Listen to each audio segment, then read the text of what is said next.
मेढ़क का रखवाला। एक राजा अपनी वीरता और साहस के लिए बहुत प्रसिद्ध था।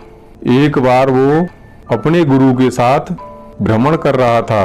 राज्य की समृद्धि और खुशहाली देखकर उसके भीतर घमंड के भाव आने लगे और वो मन ही मन सोचने लगा, सचमुच मैं एक महान राजा हूँ। मैं कितने अच्छे से अपनी प्रजा की देखभाल करता हूँ। गुरु सर्वज्ञानी थे। वे तुरंत ही अपने शिष्य के भावों को समझ गए और तत्काल उसे सुधारने का निर्णय लिया। रास्ते में ही एक बड़ा सा पत्थर पड़ा था। गुरुजी ने सैनिकों को उसे तोड़ने का निर्देश दिया।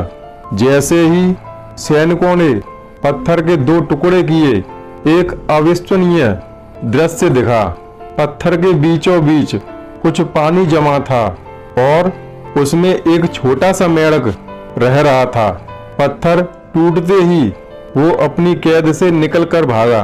सब अचरज में थे कि आखिर वो इस तरह कैसे कैद हो गया और इस स्थिति में भी वो अब तक जीवित कैसे था।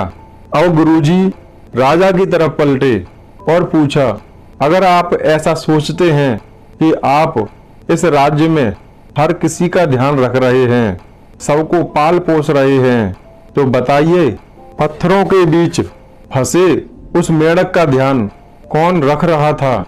बताइए कौन है इस मेढ़क का रखवाला? राजा को अपनी गलती का एहसास हो चुका था। उसे अपने अभिमान पर पछतावा होने लगा।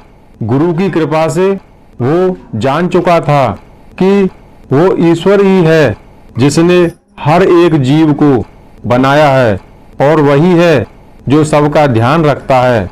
मित्रों, कई बार अच्छा काम करने पर मिलने वाले यश और प्रसिद्धि से लोगों के मन में अहंकार घर कर जाता है और अंततः यही उनके अपयश और दुर्गति का कारण बनता है।